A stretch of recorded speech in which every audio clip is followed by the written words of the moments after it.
Hey, it's Hunt. You found Hunt on Saints. We're talking black and gold football. Do us a favor. Hit the like button, share your comments below, and hit that subscription button so you can get all of our content. Enjoy. Luke, can we get you into Rouse's for a ribeye? You can, and you and I can like reminisce about the good old days of the Drover. Oh, man. We got to get back to Omaha. That's really the issue here, is that LSU's got to get right on back to Omaha so we can get back there. I'm not sure. Did the Saints get anything done at practice yesterday? There were so many players on the field. I'm not sure how they would function.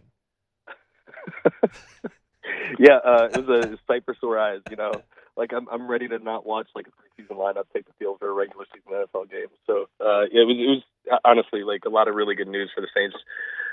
The guy you'd really hope to have back most, maybe Derek Carr wasn't back out there. And Dennis Allen said after the practice that he's kind of not anticipating that Derek's going to be back this week. But you are talking about getting, potentially Chris Olave back. I think Cesar Ruiz will be back. I think Taysom Hill will be back. I think Lucas Patrick will be back. That's 4 starters. It's a third of your offense that you're getting back. So a lot of really good news. And you got Pete Werner back on the other side of the ball. So I just think that the long break really did him some good. Clearly, my focus there is on Lucas Patrick and Cesar Ruiz in the middle of that offensive line, because without a running game, you're just not going to give Spencer Rattler much of a chance. How much more confidence do you have in the Saints' ability to run the ball with those two guys back in the lineup? I mean, a lot more. Obviously, like you want Eric McCoy back in there, but I think Connor McGovern's been fine at center. And when you start adding guys with a lot of NFL experience, guys who've played really good football this year back to the starting lineup, I just think it makes the whole thing stronger. And if their running game gets a little bit better, then their passing game looks a lot better, and their protection looks a lot better. It is like such a key component to their offense, and I think it's going to look a little better this weekend. Granted, like the Chargers are a really tough defense. I didn't realize this until today, but they're leading the NFL in scoring defense. They're top 10 in pass and run defense. They're pretty stingy, but they also they like are second in the NFL in the percentage of snaps they're playing like light boxes. Like they're gettable. So it's kind of really paramount for this offense to get that going again, so they can get like literally everything else they want to do going.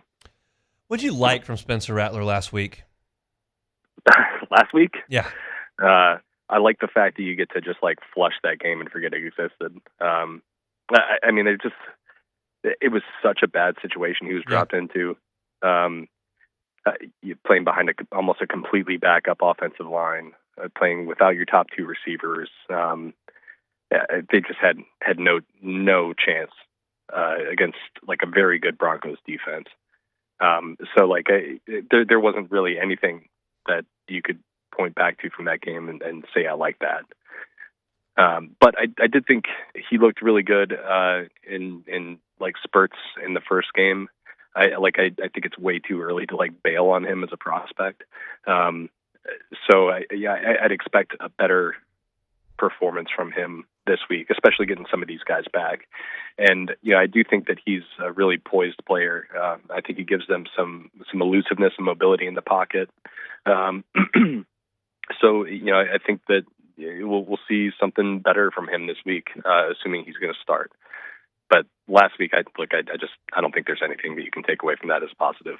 Who's he going to throw the ball to outside of Olave?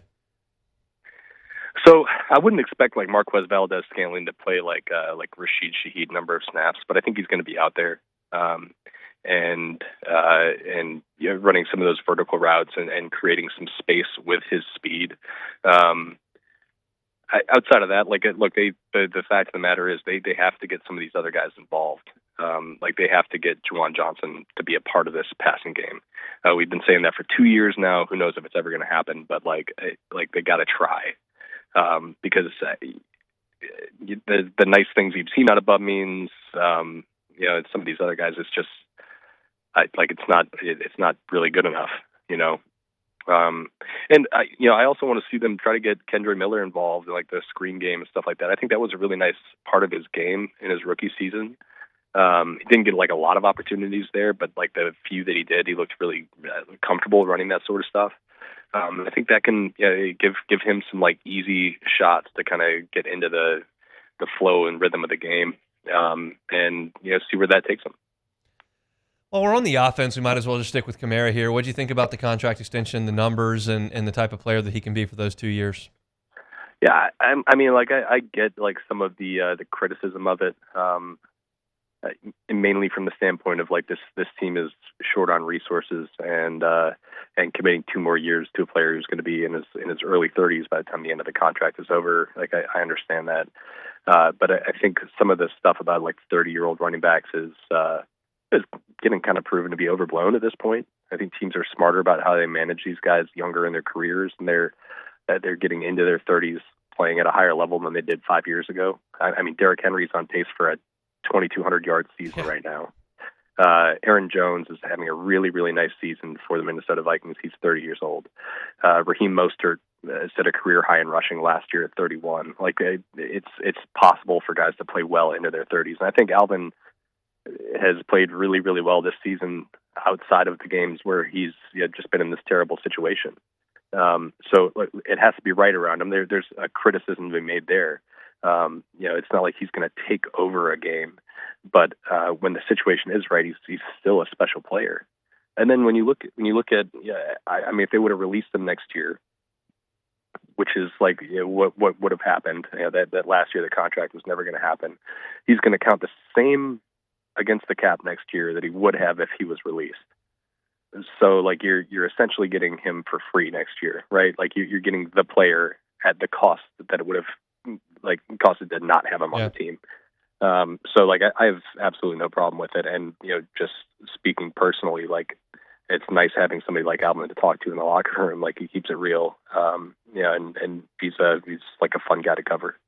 That part's inarguable. He's been so refreshing, both just in the media and then just the way he's handled this entire thing. It's been incredible. In this day and age, that's just incredibly rare to have a guy in a contract dispute that's going out there and with busted ribs and getting destroyed and just showing up for work every day.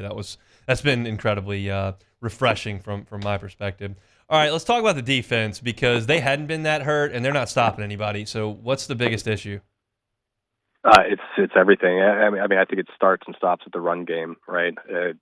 I think the Saints have only allowed 5 passing touchdowns this year. It's like they're like second or third in the NFL in like the number of passing touchdowns they've allowed, but like their run defense has been atrocious, and everything else is just kind of fallen apart because of it.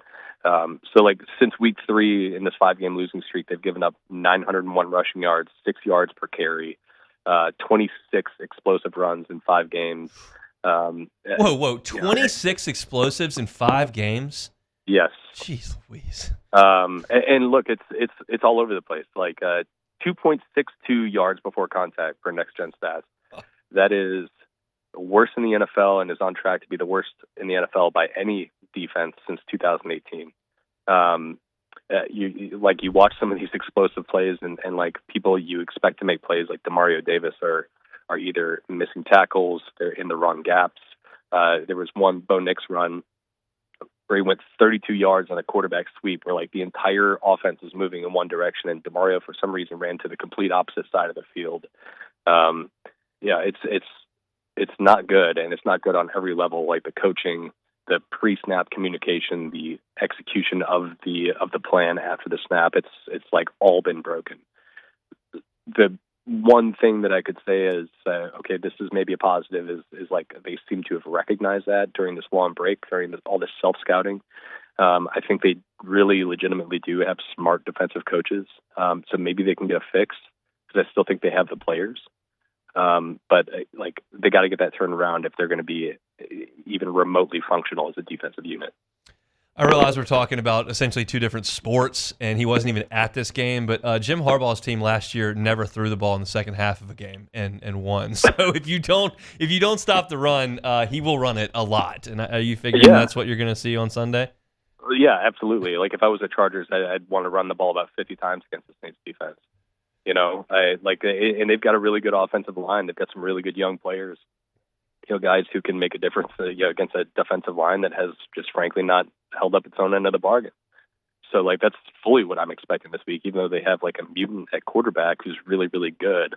I fully expect Jim Harbaugh to dare them to stop the run and see if they can actually do it. How do you like their chances on Sunday? I'm actually feeling a lot better about this one than I have for the last couple of weeks, just because they're getting a lot of guys back. And then, the weapon working in their favor is that they're coming off a long break against a team that played on Monday last week. We saw that impact the Saints against the Bucs when the Saints were on a short week and the Bucs had a long rest, and the Bucs just really took it to them in the second half. I think that's going to benefit New Orleans this weekend. I think the line when it opened up was something crazy like Chargers +7 or -7. I expected at least to be close, and I'm actually feeling much better about the Saints' chances to get a win this week than I have in the last couple of weeks. And look, it's important. Counting this game, their next 6 opponents are a combined 13-27 right now. So, if the Saints are ever going to make a run, this is the time to do it. They've got a lot of easy opponents on their schedule, and I'm sure a lot of opponents are looking at the Saints being like, okay, we got the 2-5 Saints. That's an easy opponent on our schedule, but, this is the time to get it done. Where's your confidence level Derek Carr will be back next week? Yeah, I'm fully anticipating he'll be back next week. Now, this is something that, again, it's not a pain tolerance issue; it's a functionality issue. But the fact that he's on a throwing program now, and he was listed as doubtful last week, makes me feel like he's much closer.